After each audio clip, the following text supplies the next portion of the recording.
Hi! Okay, I'm so sorry. BGM just played and I was just like... I did this whole intro. I did the whole intro and for nothing. Okay, so... Again. Oh god. Again. Hi, and welcome to this week's True Crime livestream. I'm FEARSONA. You can call me Sona, and I'm your friendly neighborhood true crime VTuber, here to give you full body chills, just like every week. And as I was saying when I was muted, I was saying that I can see the chat. I can see the chat. I'm reading the chat, and I can see that everyone's like, "Hi, Tyrant in chat," and I'm like, well, I mean, clearly, Tyrant is the main character here. I am just the background noise, and I'm actually, I'm actually striving. I'm striving to be that background noise. My channel to be that background noise that you can just play when you work, when you study, whichever. But hi, and thank you so much for tuning in today. And today I have another Christmas story for you, another Christmas crime for you to listen to. CW is like, I missed the muted intro. Yeah, I was just like all hyped, and I was like, I had this perfect intro and then I fucked it up. And I realized it was muted, so I'm like, oh god, now I don't have energy to do the same thing, but oh, okay. Hello viewer, how you doing? Hi Nicholas, I'm doing great. I'm excited to be here. I am so sorry that this stream didn't happen on Saturday as it was planned initially, but yeah, my building just decided to rebel and just I don't know, the power just went out and was gone for like hours. Okay, Juniper, I definitely watched all of your videos while at work the past few weeks. Yes! Okay. Yeah, this is my goal, This is my goal, when people can just play my streams in the background and listen to the story, but also be able to focus on something else as well. But yeah, hey, this is my goal. And hi Ben! Hi, I recently started watching your videos. Nice! Nice, and thank you so much for tuning in today. Ian VTuber curse. English VTuber curse. Nice. I mean reach. Wait. DJ, I left my reach to... The reach? Okay.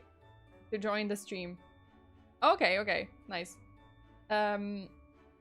Wait. The ideas of crime VTubers are so cool to me. I think... Oh, hey, listen. I reserve the right to call myself the first true crime VTuber, even if it's not true. I'm not entirely sure, but I'm pretty sure I'm the first one. Am I? I don't know. Okay, you know what? Let's agree. I'm the first true crime VTuber, and I am not gonna accept any other story. Juniper, and conveniently, your streams start right when I get off work. Nice. Okay, so that's perfect. I mean, I kind of wanted to balance it out so that it's kind of when everyone gets off work or gets, I don't know, gets home and eats dinner, so that you can listen to me just talking. I don't know what I'm talking about 90% of the time, so yeah. Wait, okay. Oh, Scorpio, hi, thank you so much for tuning in today. And yeah, so if you're new here, again, thank you for tuning in, for giving my channel a shot, and I hope you enjoyed today's stream. Before we start, just a few announcements. It would just mean the world to me if you liked this video, if you, take a few seconds. You don't have to do it now. Obviously, you can wait until the stream ends and, you genuinely like it. And then you give it a like, because likes or comments really help YouTube algorithm to, to push my videos, to push my videos and suggest my videos. So it just really helps me. And yeah, it's literally just a second for you to click that like. So yeah, if you do, thank you so much. Aside from that, if you're interested in more true crime, more episodes, and more stories, you can subscribe to my Patreon. And for only, I don't know, equivalent of a Starbucks coffee a month, you get access to at least 4 bonus true crime live streams, because I stream on Patreon every Friday, or also every week. If something changes, I usually give a heads up, and we stream a true crime case every week, which is not gonna be uploaded to YouTube. So it's not, you know, YouTube will not have access to that unless you subscribe to Patreon. And if you have, like, if you want to be on top of all the announcements and news, you can follow me on Twitter. And all the links are in the description of this video, so you can just easily find it in the description down below. Aside from that, I have a surprise for my patrons coming up this Christmas break. So during this Christmas break, I'm gonna host a call, like an actual call on Discord with my patrons. My server isn't launched yet, but this Christmas break, I'm gonna give access to all of my patrons to my Discord server, and we're gonna have a call, and hopefully we can play some games together. I was planning some like Among Us session or Dead by Daylight session, whichever. And yeah, we're just gonna chat, you know, like it's gonna be an actual call so they can chat with me. And yeah, that's the surprise this Christmas break. It will likely be on December 26th evening. Again, probably 7 p.m. I am gonna announce it today officially here on YouTube in my community tab and also on Twitter. So, you know, join the cult of Our Lady of Perpetual Biscuits and Cheetos and get access to all the spooky stuff, and also the access to end of the year party and a call with me. And yeah, if you happen to be proficient in Discord, if you happen to have moderated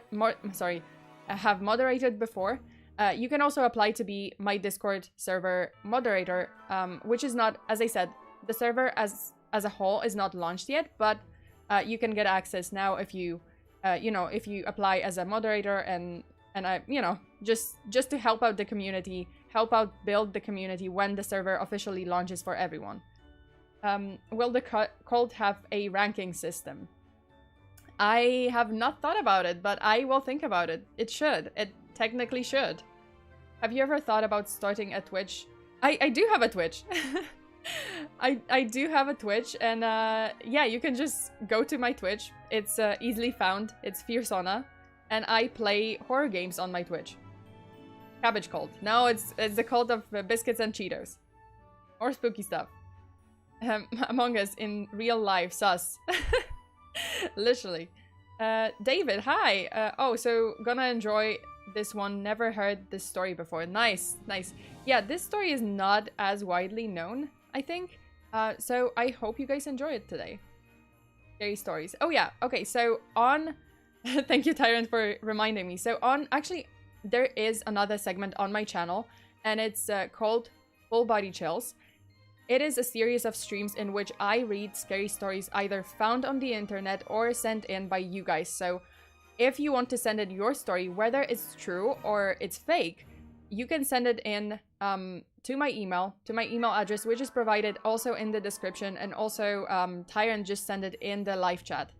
So if you have a spooky story that you would like me to read on stream every week, or not every week, but like in the next stream, you can just send it in. And Tyrant, Fear, you want me to get on that ranking?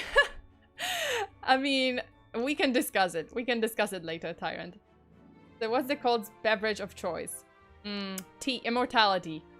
So it's tea. Tea, biscuits, and Cheetos. Okay? That's the 3-finger rule. Man, that sounded bad. I'm sorry. I'm sorry, but I just imagined something not really appropriate for the stream. Jesus, okay. I'm terrible. I am digging my own grave. Okay, before I say anything else, anything stupid, let's get right into the case. Okay, let me switch to my murder board.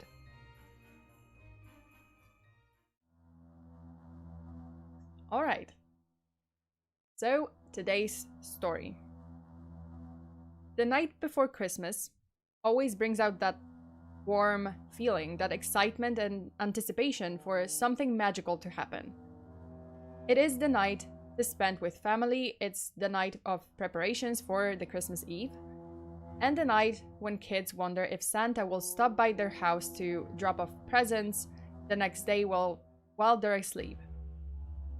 But for one particular family in Kentucky, the night of December 23rd, 1888 became unforgettable, though not for the right reasons. That night, 3 lives were lost in the most gruesome way, and that's the story I'm gonna share with you tonight. This is the story of the Ashland Massacre. December 23rd, 1888 was, like in many households, full of joy and excitement for the upcoming Christmas celebrations. The Gibbons family, residing in a small town of Ashland, Kentucky, was no different.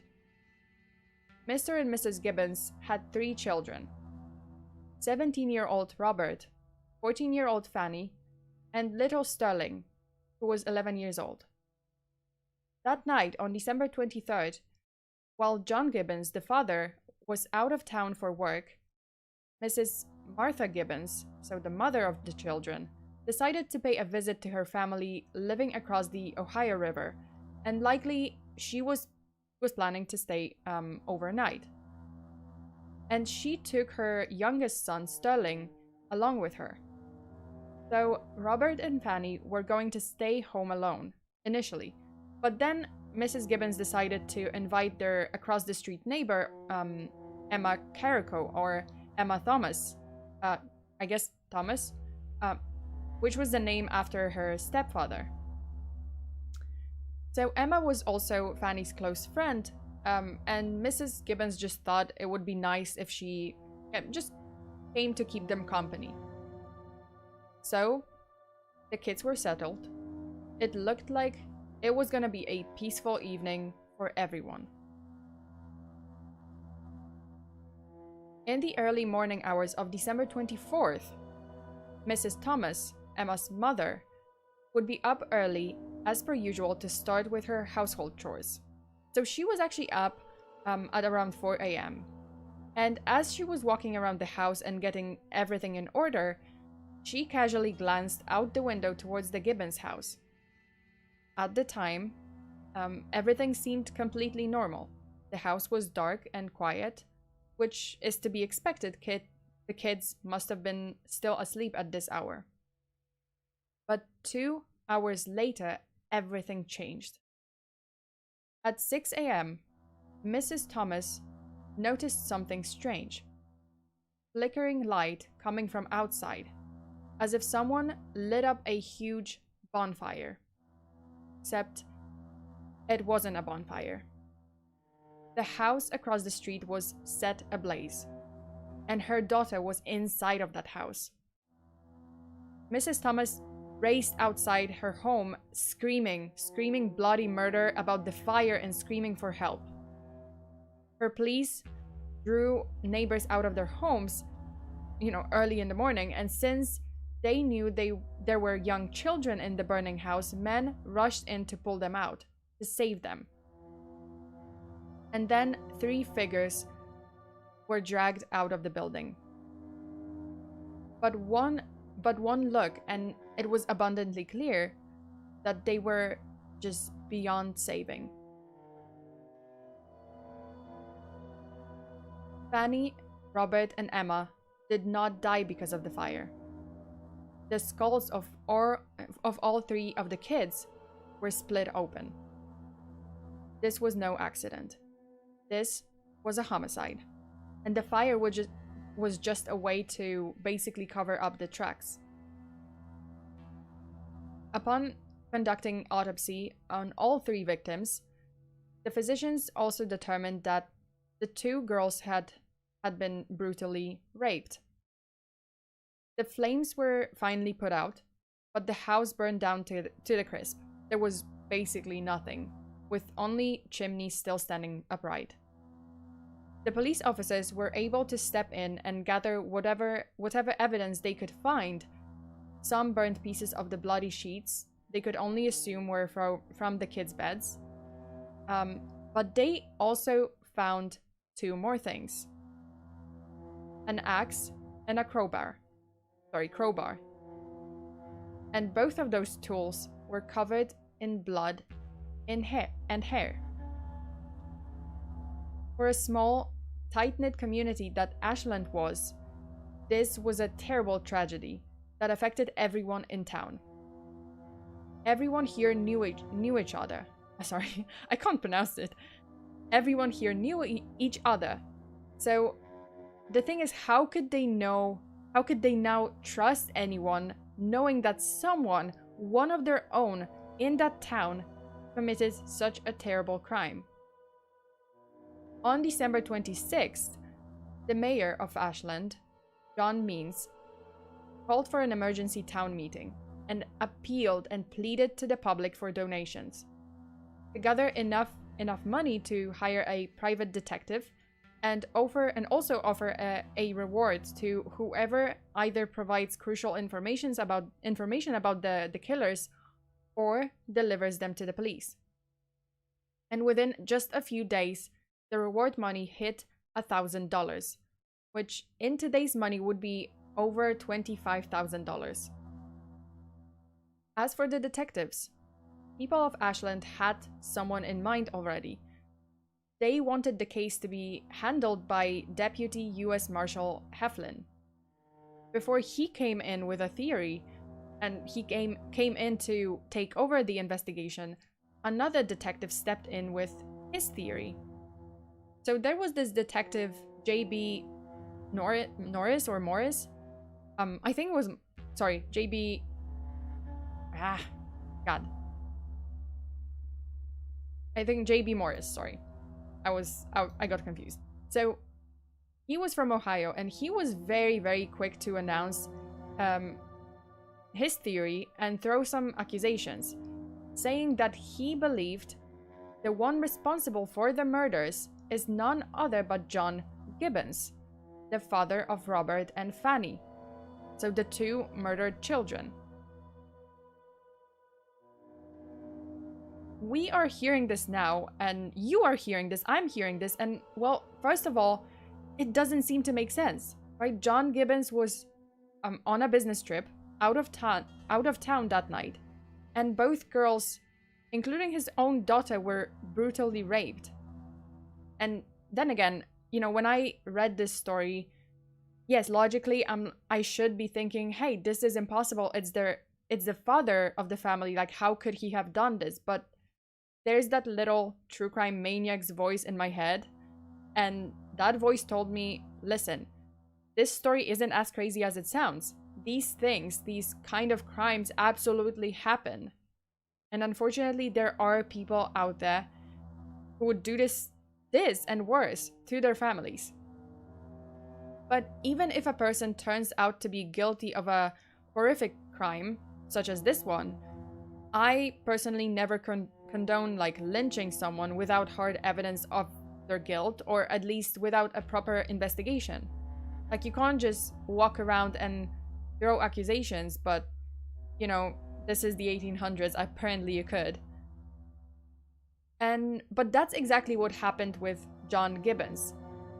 Within days, it got to the point where within days, local newspapers were running this whole story by this detective from Ohio. And the newspapers were calling John a murderer. And heck, there were even wanted posters for the arrest of Gibbons. So people already just like, you know, to the people of Ashland, John Gibbons was guilty before he had even been investigated. And at this point, the only person to think logically was Marshal Heflin, so the other detective. And he decided, okay, it's crazy, this is insane, but it's also too late to pull Gibbons out of the, you know, unfavorable spotlight. So we have to bring him in and clear his name to be able to pursue the real killers. And you know what's crazy? This is the craziest part I heard at this point in the story. Well, the whole Ashland was basically out for John Gibbons's head, putting up posters, like wanted posters, and demanding essentially human sacrifice. John was still in West Virginia on his work assignment. So he had actually no idea what the hell was happening in Ashland. he didn't know that his children were dead. And Heflin actually had to track him down and finally got to him on December 31st. And that's how John even found out that his children were dead and his house burned down. And now he also had to come back to Ashland and face basically this angry mob of people wanting, like, they wanted to hang him. Obviously, when Heflin proved that John had no idea about the murder and was all the way in West Virginia all this time, it was clear this is not the killer everyone was looking for. Meanwhile, J.B. Morris, that detective who was so quick to accuse John... Okay, get this. The moment, you know, John was cleared, and it was very clear that he is not the guy, this guy, the guy who threw these accusations, this detective who was like, yes, I'm gonna solve this, this is our killer, this is the guy, he just hopped on the first train and left town. I cannot. He's just like, oh, damn, busted. I'm gonna go. I'll see myself out. Bye. So he just left this whole mess for, you know, Marshall Heflin to just like deal with, and he just bounced. Let me read some chat. Wait. Okay, library for Aurora. Innocent until proven guilty. Too bad it's often the other way around. That's so true. In this case, it was like very quick to jump to conclusions, and the people were, I guess the people were so outraged that they were like, okay, this is the guy. It reminds me of the Villisca House Massacre. Oh, I haven't heard about that one. This is the 1800s, a time when one could be accused of being a witch for sneezing the wrong way. That's so true, Laziel. I'm surprised this is not, like, this has not come up. The theory has not come up that he's like some kind of warlock or no, I'm sorry. This would only happen in regards to a woman. So it would be like, oh, Martha is the witch. Wow, peace out, homies. Seriously, like this guy just bounced. He was like, okay, I made this whole mess. I convinced all of the people were just like out for this guy's head, but I had no proof, and actually it came out that he's innocent, so I'm gonna bounce. It's terrible. It was terrible. Reminder to Sona to drink water. Okay. Thank you, Pancho Villa. Okay, I'm gonna hydrate. Damn, because my throat is really going like insane. Oh shit. Okay. Oh, someone subscribed. Okay, awesome. Thank you, and welcome, Zay Doctor. Nice. Okay, but back to the story. So, the first suspect was found in an unexpected way and at an unexpected place. One day, a regular customer named George Ellis came into the Geiger Powell and Ferguson, I guess that's how you read it, general store, so the town's just general store, in order to buy his cigars as usual.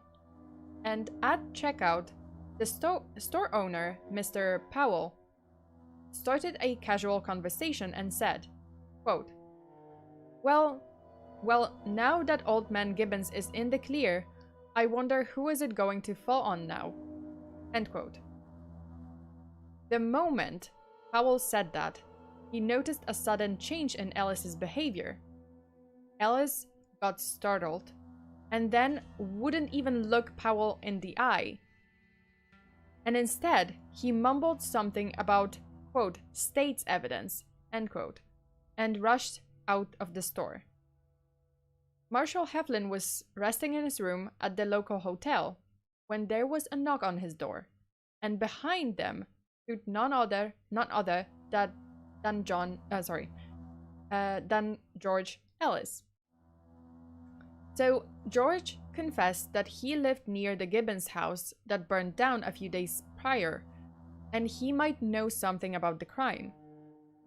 Before Ellis said anything else, he asked Heflin to explain to him what exactly does state's evidence mean, which was what Ellis mumbled, back at the store.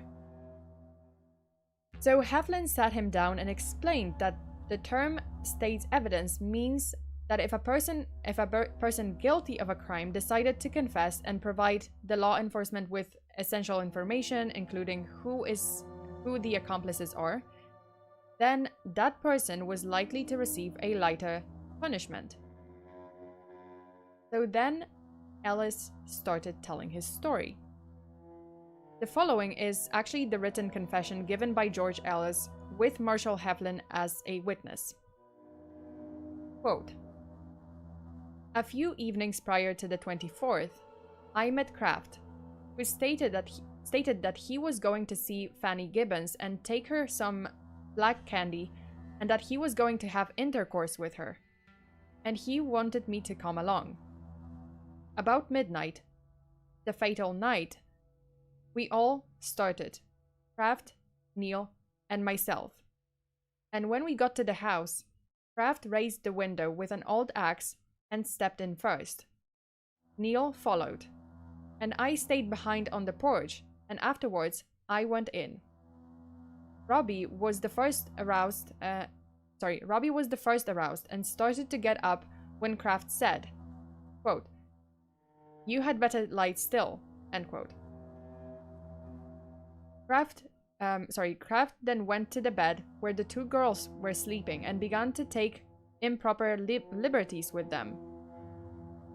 Robbie said, quote, 'You had better stay away from there,' end quote, when Kraft hit him with the axe. He fell back on the lounge, then plunged forward and fell fully 6 feet from the bed under the stairs where he was found. The girls screamed when Kraft jumped on the bed, and they both said, quote, 'George Kraft, what are you here for?' End quote. Emma also started to jump from the bed when Neil choked her and pulled her onto the floor. She fought him, and I held her while he outraged her. Neil then struck her on the head with the big end of the crowbar, and she instantly died after throwing up her hands. Kraft also had some trouble with Fanny Gibbons and called on me to come and help him. He then outraged her and killed her. Neil proposed killing the girls, and after they were dead, I took some coal oil, poured it over the bodies, and set fire to them with a match. We then left the house." End quote. Wait, let me read some chat. DJ, that's right. They were under 18. Yeah, they were under 18. Fanny was 14, Emma was 15, and then Robert, the brother, was 17. Laciel, these guys never heard of the brothels, I guess. Fancy. Wait, men was down, horrendous, sad to see. I mean, it's a sad story. Okay, so this confession was over, and even though it might seem like this was a last-minute decision to attack the three, teens and murder them, it was clear that the sexual assault part was premeditated, because John Ellis also confessed that the other two men were watching both girls for months before the incident happened. And what? Wait.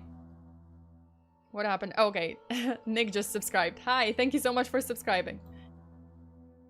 So, as I said, the other two men, so Kraft and Neil, they were watching the girls for months before the incident even happened, and actually made remarks about wanting to have an intercourse with them. And soon after George Ellis wrote the confession, him and the two other accomplices, so William Neal and Alice Kraft, were all arrested and placed in the county jail in Cattlesburg, 5 miles away from Ashland. And get this, not only were they put in the same cell for some unknown reason, but George Ellis tried to basically deny his confession first thing the next day, claiming it wasn't true and claiming that Marshall Heflin basically forced him to lie and so on. So, the word travels fast in Ashland. Like, since Ashland was a small and tight-knit community. And upon finding out who the real culprits were, the people were furious. And again, to the point where the authorities had to secretly move Ellis, Neil, and Kraft to a more secure jail in Lexington to make sure they will stay alive to even stand the trial. So, yeah, the power of angry mob. And that's again, right? Because first time around was when John Gibbons was suspected. Well, I mean, the accusations were thrown and people were like after his head. And here again, you know, they find out that these three are the culprits. They are, you know, guilty of the crime, and, you know, people are just furious. So, as I said, like the police has to like transport all three of them to another jail, a more secure one, to make sure that they stay alive until the trial. So to me, it's the power of an angry mob of the 1800s. Man, I have to say, I have such a love-hate relationship with that century, because, like, on one hand, the power of the angry townspeople, which is like, yay, in some cases. And on the other hand, there are serial killers like Jack the Ripper, which is definitely less yay. And now get this, when the police attempted to, like, there was an attempt to transport the three suspects to that secure jail in Lexington, they put them on a ferry with armed guards, right? But townspeople from Ashland got a wind of it and literally got on a steamboat and chased after that ferry with the three culprits to get them and very likely to lynch them. And that's Fast and Furious, 1800s edition. 1800s Ashland edition. So the ferry was in the end faster, and there was no bloodshed and no human sacrifice that night.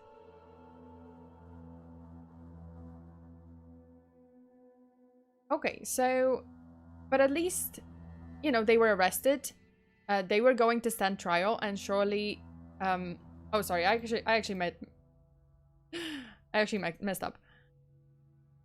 So, as I said, they were going to stand trial, and at least by this point, they must have had some remorse, right? Like, they confessed, you know, at least George Ellis confessed. They must have had some remorse, the two of them, the other two men. But don't hold your breath, because when a few reporters were allowed to step onto the ferry to interview the prisoners, the scene they reported was just unimaginable. Not only were Kraft and Neil completely denying any involvement in the crime, but they were also very, very busy joking and singing pretty much the whole time. And at this point, even after being placed in jail in Lexington, George Ellis continued to deny this previous confession, and even said that this time he started saying that Detective Heflin, so Marshal Heflin, was holding him at gunpoint, and again, forcing him to make up this whole story. Okay, and now it's actually time for a short break. I'm gonna take a 10-minute break to, you know, just drink some water, get another hot drink, and then after 10-15 minutes, we're gonna get back to the story. So sit tight, I'll be back in 10 minutes with the second part of this story.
Okay, so we're back.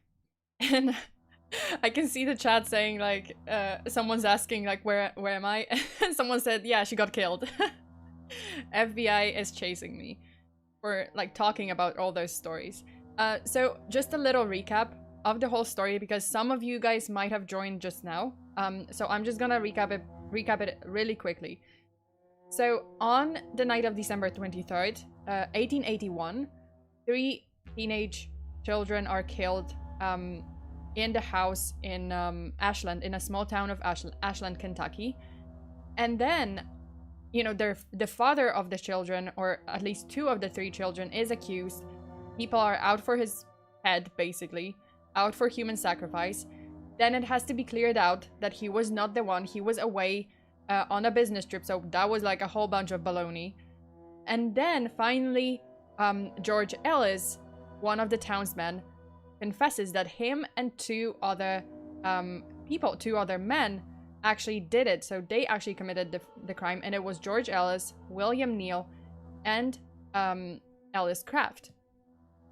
So, as I said, we had also a chase scene, because when they were arrested, people were, again, out for blood. They wanted their heads. They were furious.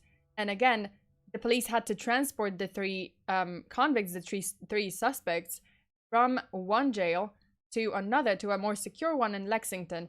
And the angry mob basically was after them. There was a chase scene. There was a steamboat chase scene, where the angry mob just wanted to get to the ferry where the 3 suspects were, and they just wanted to, like, get them, you know, but they didn't. So Ellis, Neal, and Craft were eventually transported to the prison in Lexington. Sorry. Okay, and this is where we are. You know, we have the 3 suspects in custody, and they are awaiting the trial. So let me.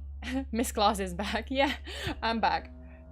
Sounds lovely. Yeah, that's exactly. The story is truly, you know, in truly Christmas spirit. Chase scene, nice, I guess. As I said, Fast and Furious, 1800s Ashland edition. Okay, so back to the story. So. The first trial was held on January 16th, 1882, and it was the trial of William Neal. There wasn't much physical evidence, but by now, there were a few witnesses who testified. A woman said that on December 24th, in the early morning hours, she saw the 3 men, Neal, Ellis, and Craft, walking half a mile from the crime scene. Another person, a man who helped pull out the victims' bodies from the burning house, said that he saw William Neal standing 50 feet from the scene and just watching. Then the key witness took a stand, George Ellis. So Ellis testified that yes, he was acquainted with William Neal and Ellis Craft, and they also worked together at Powell House's brickyard. That night, on December 23rd, both Neal and Craft came over to Ellis's house and called out to him. So even though George was, as he said, he was already in bed, he did come out. So then, Craft and Neal told Ellis that he had to go with them to the Gibbons house to, quote, have some fun, end quote. Ellis claimed that at first he refused. He said it was too late and he just wouldn't go. At that point, Craft allegedly drew his gun at him and essentially held him at gunpoint until George Ellis relented and went with them. And here, let me just say this. This guy is being held at gunpoint a whole fucking lot. Like, first, he was saying, oh, the Marshal Heflin held me at gunpoint. He pointed his gun at me and he made me write this confession, this whole confession, which is not true. This whole story is not true. I didn't do anything. And now he's like confessing in the court that yes, okay, they came, Neal and Craft came and fetched me, and you know, I refused. I didn't want to go, but then Craft just pulled out a gun and he was holding me at gunpoint. What could I have done? I had to go. My god, this guy is like throwing everyone under the bus and just wanting to, okay, sound good, you know, like the best. I mean, I'm not surprised, you know, like it's no wonder, like he committed a crime, he wants to get out of this somehow. But he's living an action movie. Colton, you're spot on. Spot on. Seriously, it's like steamboat chase scenes and then just being held at gunpoint every fucking day. Okay, but I'm just getting like so hyped up. So many guns. Everyone has guns. Okay. Oh, and oh boy, just wait for it because there's gonna be more guns in this story. Alright, but Ellis testified that when they got to the house, Kraft and Neil picked up an axe and a crowbar from under the porch floor. And then Kraft used the crowbar now, I guess, I don't know how to pronounce it, but crowbar, to open the window. Again, George said it in his previous confession, but you know, he just recapped the whole thing. So at this point, George said that he did not want to go in, but Neil drew his gun at him again and forced him to do what they said. So again, George Ellis, oh so innocent, he's at gunpoint, he didn't want to do this, they made him. Why doesn't he just I cannot. Okay, so just like with his previous confession, George said that the two men attacked the girls first, wanting to assault them, but that woke up Robert, and when he told them to stop, Kraft hit the boy with the axe and killed him instantly. Then Neil assaulted Emma, and when she started getting up and told them she was going to go home and tell her mother about everything, Neil stated, quote, "I guess not," end quote, and struck her on the head with the crowbar. Emma dropped on the floor dead. So the last one to die was Fanny Gibbons. I'm sorry, I have to have a sip of my water because holy bejesus. My voice just like changed, went from my normal voice to like injured, hungry seagull in an instant. Okay, so as I said, the last one to die was Fanny Gibbons, who was also assaulted and killed by Kraft with an axe. And at the end, George was the one to pour oil all over their bodies and burn the place down. But that's, again, George Ellis says that's only because Kraft forced him to. He said, and he also said to him, quote, "You have done none of the killing, but you must have a hand in it," end quote. And after that, he ordered him to set the house on fire. Ellis said they left the house together but separated soon after, and while he went back home, he doesn't know where the other two went. He says he reached home at 3:30 a.m. and went to bed where his wife laid asleep. And let me tell you, at this point, when I heard this guy had a wife, he had a wife and he also did all of this with some kind of, I don't know, lowlifes from the town. Holy fuck, people. Holy shit. I cannot. Okay. Again. Then at around 5:30 a.m., him and his wife heard screams and cries for help from the side of Gibbons' house, and someone was screaming that there was a fire. Apparently, George also went back to the crime scene as people were trying to put out the fire, but he stood there for a while and then just left quickly, so he didn't help. And that kind of lines up with another confession. It was like a witness statement in which the witness said that they saw William Neal standing close to the Gibbons house and he was not doing anything. But I guess in George's confession, it's like, it's actually him. It was actually George Ellis who just went to the crime scene. But I don't even freaking know. So George also confessed that he and Kraft met the following Sunday morning because, so the day after the fire, and Kraft then told him to keep quiet about the whole incident. After which William Neal joined them, and both of them actually threatened Ellis that he had to sign a pledge to not to speak of the incident to anyone, or else they will kill him. So again, George Ellis, poor Ellis, he's constantly, you know, at gunpoint. He's constantly threatened to be killed, and he was forced to do everything. So the defense had their own key witness, and that was George Ellis's own wife. And she testified that he woke up twice she testified that she woke up twice that night. Once at midnight, and the second time at 4:30 a.m. And both times, her husband was right next to her, sleeping. So she claimed her husband did not leave the house that night, even if he just testified that he did. So not only that, but other inmates in the Lexington jail said that when Ellis's wife visited, she would plead with George to tell the quote-unquote real truth.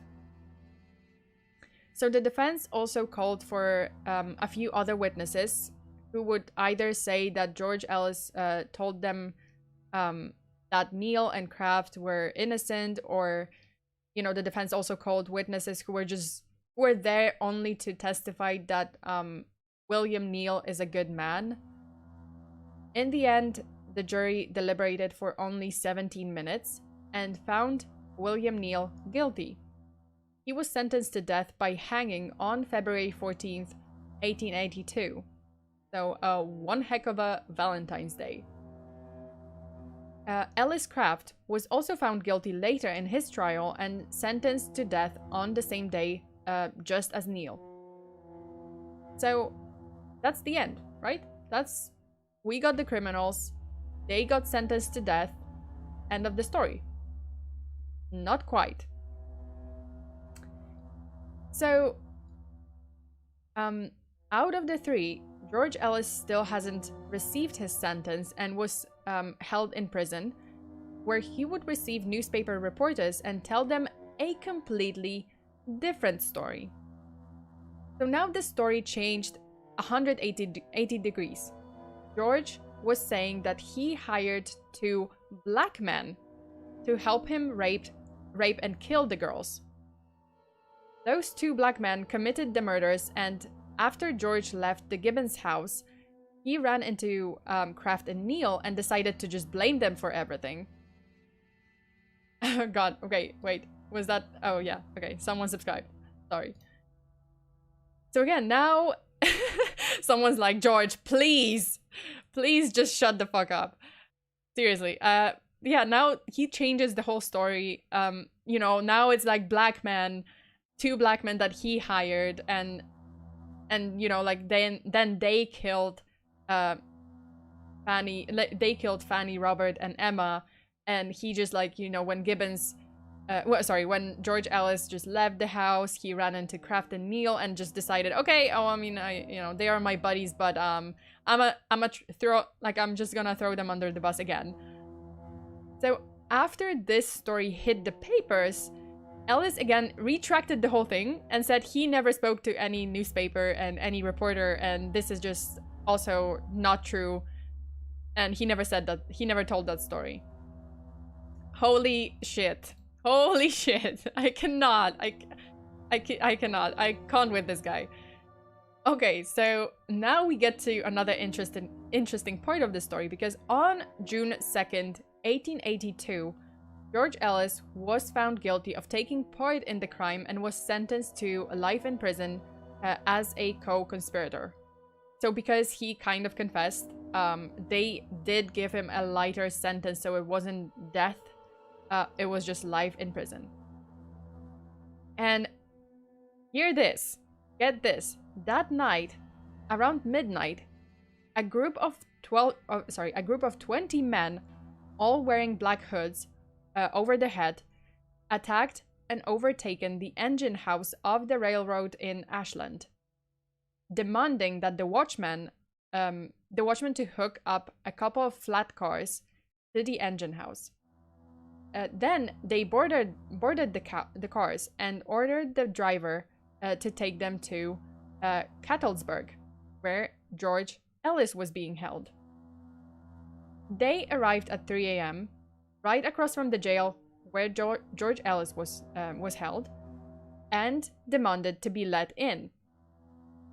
I mean, unsurprisingly, they received the access denied answer because, well, obviously, you're trying to just like storm the prison. But do you think they gave up? Hell no. Hell no. They actually stormed the building and dragged George Ellis out and took him back to Ashland, where the angry mob was already waiting. Oh my god, I'm sorry, but I'm kind of loving the angry mob in Ashland. So George Ellis was hung from a sycamore tree only 100 feet away from where the Gibbons house was once stood. And the whole town came to watch the execution. His body actually hung there for a whole day until the coroner came and cut it down. Although George Ellis's death was ruled a homicide, people responsible were never identified, and the townspeople just refused to reveal who did it. So again, angry mob situation, and they broke him out of the prison. Well, not broke him out of the prison, they just dragged him out of the prison and just, yeah, they lynched him. They hung him. They just, yeah, like he was hanged. They just, yeah, that's it. And he was hanging them there for like a whole day. But this is not the end of the story, so hold your horses, don't leave just yet. Somewhat Demon Taker, what the hell, but still, screw George. Seriously, yeah, like, I have to say, like, what the hell, but I'm kind of rooting for the angry mob.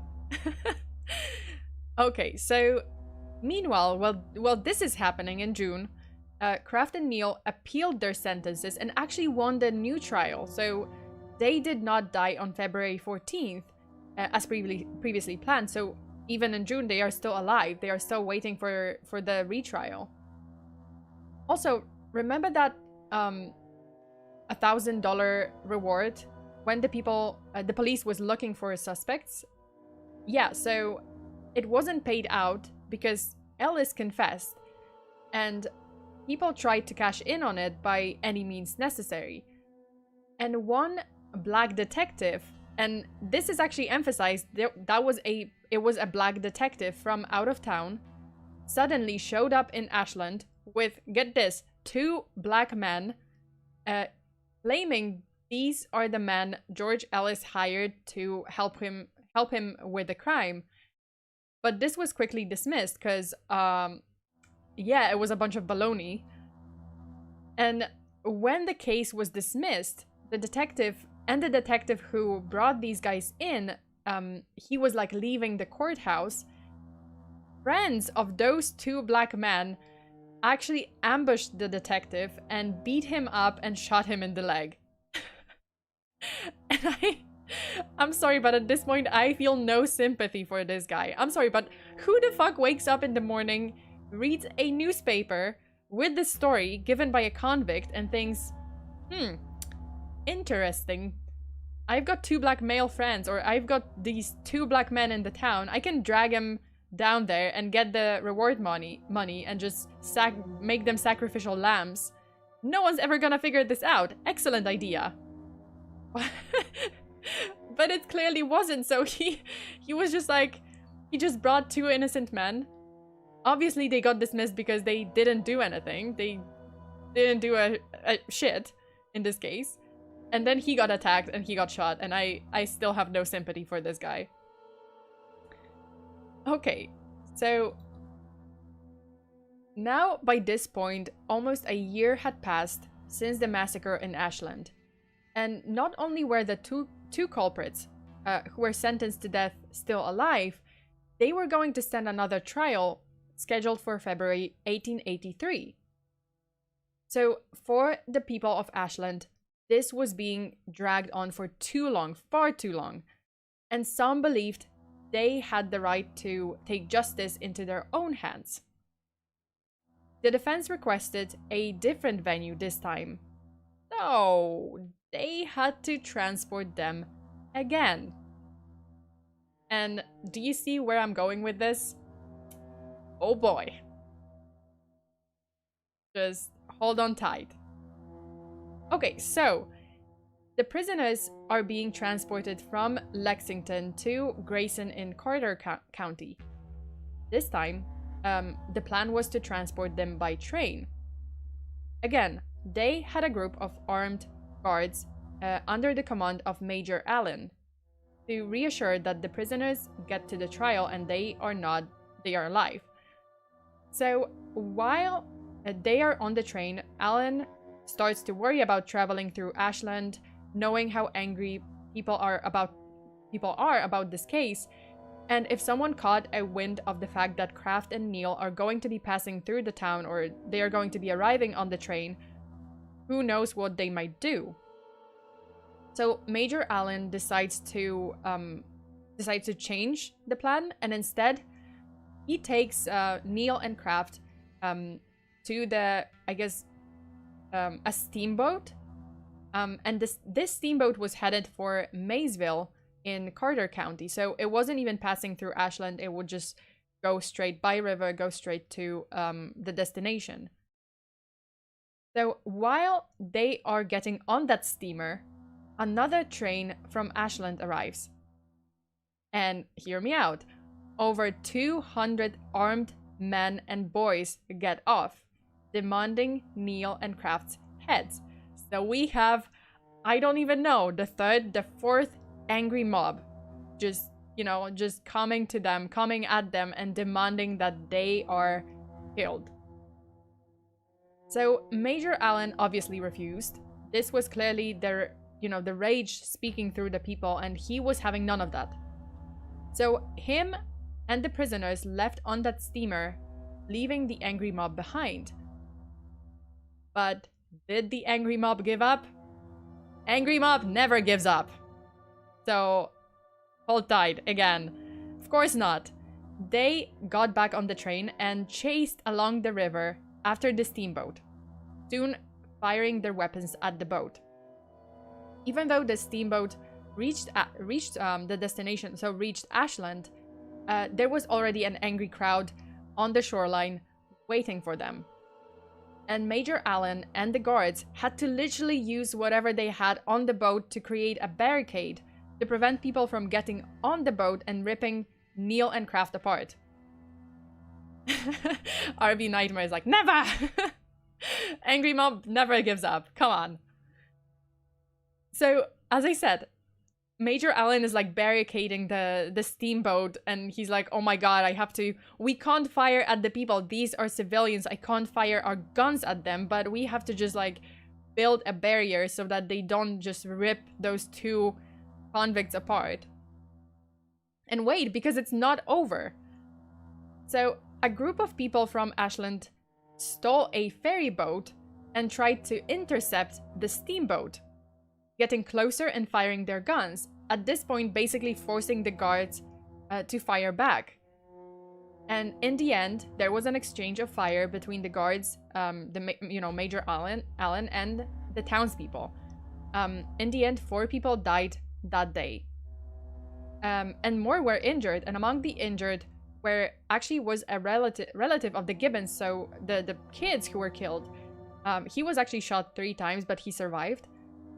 And another injured person was a woman who was there only there waiting for the train. She had nothing to do with the angry mob, but she got shot in her leg. So she was just like, okay, this is a wonderful day to take a train to travel somewhere. Maybe, oh, it's, beautiful weather. I might as well take this train. I might travel to I don't know, maybe like relatives or something. And then she gets to the station and is shot in the leg. Because there's like this angry crowd. So holy Jesus. Okay, so finally, it was February 1883, and it was also the time for Kraft and Neil's trials. And let me tell you, during those trials, as far as I remember, when this trial was, I don't know if it was this trial. No, it was this trial. So when this trial was happening, police, like the guards, had to literally like surround the building, the courthouse, to prevent people from like storming in and from killing the, you know, the convicts. And during that time, as the trial was going on, it was February in Kentucky, so it was hella freezing cold, and apparently like at least 4 guards died that winter during like protecting the courthouse so that the, you know, the prisoners don't die. Like four guards died out of like, I don't know, frostbite, whatever. Like they froze to death, and some just died in like fights that broke out. And it's just like I cannot. And in the end is like even worse. Okay, so as I said, so Kraft went on the trial first and was again found guilty of the crime. And until the end of that trial, he claimed to be innocent, denied having any part in the murder of the Gibbons children or Emma Thomas. And Ellis Kraft was sentenced to death again. So all those people, you know, the people from the angry mob who got shot and died, like 4 people, and then 4 guards that were guarding the courthouse, they also died. And still, this guy got sentenced to death. So basically 8 people died protecting, or, well, I mean, 4 people died trying to kill the guy, 4 people died trying to protect this guy, and this guy is sentenced to death anyway. So it's like a lot of angry mobs in this story. So again, you know, Ellis Kraft is sentenced to death by hanging on May 4th, 1883, but later the date was like pushed to October 12th. But it was executed. So on his final day, in the morning hours, Ellis Kraft was baptized in the nearby Little Sandy River. And as he was walking back with the guards beside him, people actually lined up in the streets of Grayson, and there were women who started handing him flowers. Man, and when I read this sounds so similar to like those crazy serial killer groupies or something, like the Night Stalker groupies or whatnot. So I guess this was happening in the 1800s as well. Like, it's no different. There were women who were fucking crazy, and I don't know. I can't even like grasp the idea of like being a groupie or like being a fan of a serial killer. I don't know.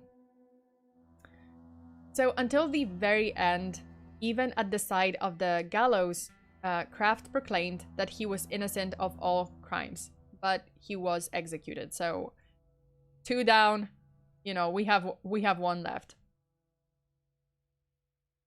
William Neal didn't stand trial until April 1883, but when he finally did, he was again found guilty, just like Kraft, and was sentenced again to death. He did file several appeals, which was basically to try and delay the execution as much as possible, and it worked until 1885, so he actually lived for another 2 years. After a few failed attempts to transport him from Mount Sterling back to Grayson, it finally happened on March 28th, 1885, and the day of his execution came. Neal's last words, right before the trapdoor on the gallows flew open, was, quote, "I am innocent," end quote. So, to this day, there are still several unanswered questions about this case, like how did Ellis, Neal, and Kraft know that the 3 teenagers would be home alone that night? Was there another accomplice who told them, or was it just pure luck that, you know, Mr. and Mrs. Gibbons were away that night?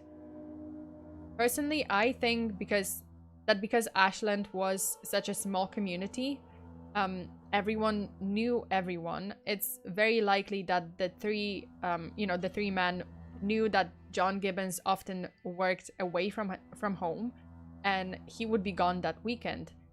But Martha and Sterling being away, I don't know, that was likely just a coincidence, and had they been in the house, they would have likely died that night as well. Also, angry mobs in Kentucky. Absolutely ferocious. I don't condone it. I don't condone violence, but can I say I'm kind of impressed? Like, I was kind of rooting for the angry mob at this point. But you know, don't ever be a part of an angry mob, kids, unless it is to defend the statement that biscuits are not cookies. You know, that's the only situation in which you can take part in an angry mob. But yeah, I'm a little bit impressed. I don't know if I should say that. It sounds bad because I don't want to condone violence, but I was kind of rooting for the angry mob. But they are ferocious, they are tenacious. You know, people of Ashland, 1800s, you know, respect. Okay, and that's it for this case.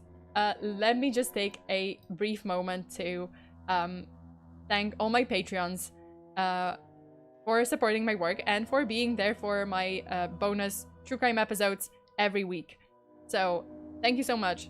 Tyrant Kitsune, Colonel Turtle, Zinc, Scholastica Parable, CW, Esau Buenrostro, Maria, Rudel Ganoodle, IDK Bacon 53, Jacob Ian, I guess, Jacob Ian. I'm so sorry if I mispronounced your name. And also, I think I got a new Patreon just recently, and it was Holmes's Apprentice, sorry. So Holmes's Apprentice, thank you so much for joining Patreon as well.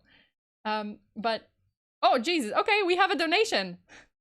We got a donation, thank you so much. Spirit of the 1800s just tipped $5 and they send a message. 1881 is closer to the 1900s than it is to my earlier 1800 years.